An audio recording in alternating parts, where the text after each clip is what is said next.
তোমরা সবাই কেমন আছো? আশা করি অনেক ভালো আছো। তো চলো তোমাদের জন্য নিয়ে এসেছি একটা রেসিপি, তো দেখতে থাকো। তো চলো, এখানে আমি কড়াটা জেলে দিয়েছি। এবার কড়ার মধ্যে সর্ষের তেল দিয়ে দেবো 2 চামচ মতন। চলো, তেলটা আমার গরম হয়ে গেছে, দেখতেই পাচ্ছ।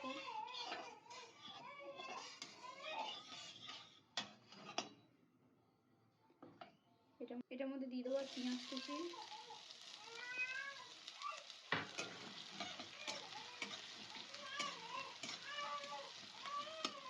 পেঁয়াজটা একটু ভাজা ভাজা হবে।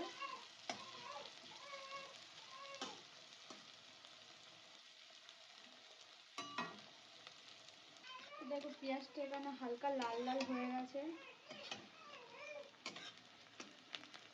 এবার এর মধ্যে দেব টমেটো কুচি আর কাঁচা লঙ্কা কুচি। একটু নাড়াচাড়া করবো।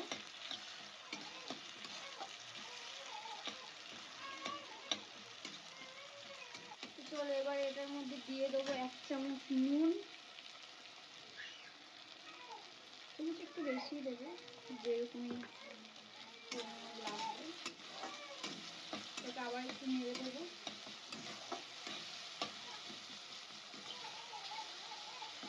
এবার দিয়ে দেবো 1 চামচ আদা রসুন বাটা।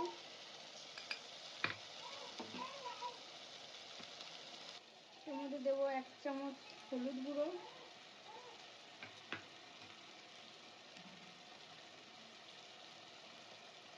দেবো লাল লঙ্কার গুঁড়ো। আমি এখানে 1.5 চামচ দিয়েছি, আপনারা মানে স্বাদ অনুযায়ী দেবেন, যে যেরকম ঝালটা খাবে আর কি। একটু নাড়াচাড়া করবো।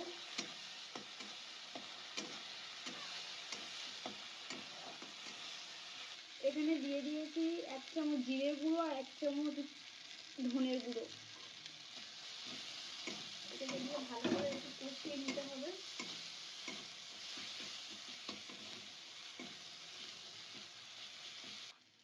এটার মধ্যে দিয়ে দেবো 1 চামচ ভাজা মশলা। এটা আমি বাড়িতেই ভেজে নিয়েছি। দিয়ে একটু নাড়াচাড়া করে নেব।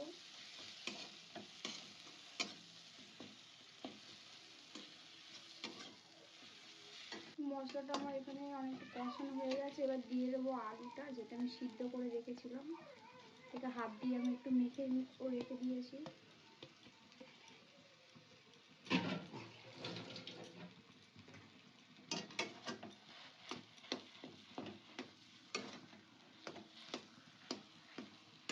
এটা ভালো করে মিশিয়ে নিতে হবে।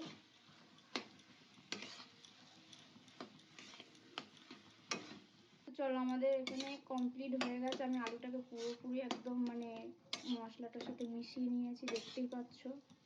এরকম ভালোভাবে মিশে যাবে যখন, তখনই লাবিয়ে নেবে। আমার এখানে কমপ্লিট। চলো, এবার আমি আলুটাকে লাবিয়ে নিচ্ছি। আমি একটা প্লেটের মধ্যে তুলে নিলাম।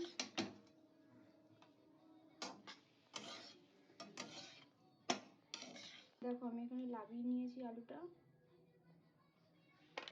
চলো, আমি এবার একটু একটু করে আলু নিয়ে নেবো, নিয়ে এরকম করে গোল করে নেবো, নিয়ে এরকম করে দেবো। দেখতে পাচ্ছেন এখানে ডিমগুলোকে আমি এরকমভাবেই। চলো, ডিমটাকে আমি এবার এর মধ্যে নিয়ে নেব, এরকমভাবে শেপ দিয়ে নেব।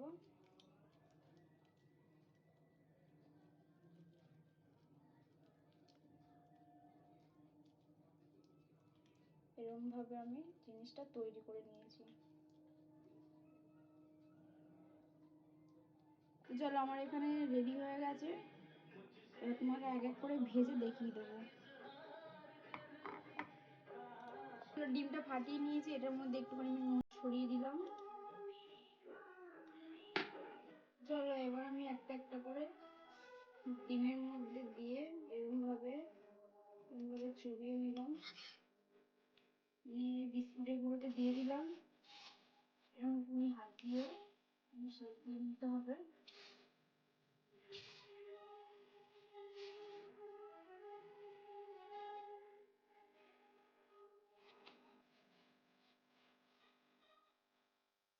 আবার একবার দিতে হবে।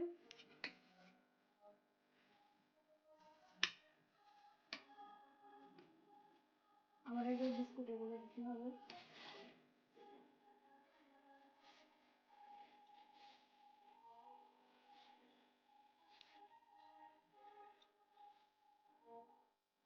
দেখছেন, চলো এখানে আমার রেডি হয়ে গেছে, দেখিয়ে দিলাম এরকম ভাবে করতে হবে। আমি সব করে নিয়েছি এখানে। এবার কড়া জেলে দিয়েছি এখানে। এবার কড়ার মধ্যে সাদা তেল দিয়ে দেবো।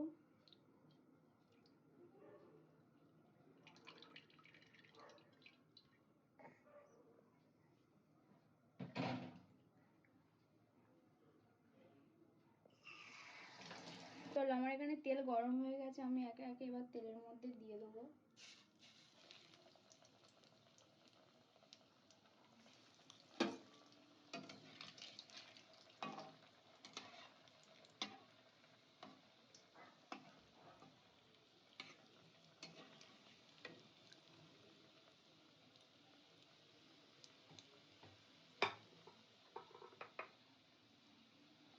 তো দেখো আমি এটাকে আস্তে আস্তে করে ভাজছি, হালকা লাল লাল হয়ে এসছে।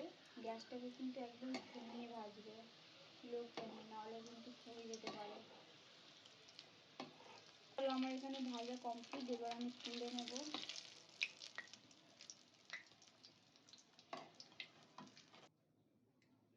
তো বন্ধুরা দেখতেই পাচ্ছেন আমার খাবারটা এখানে পুরোপুরি রেডি হয়ে গেছে। তো আপনারাও বাড়িতে এরমভাবে বানিয়ে খাবে, ভালো লাগবে।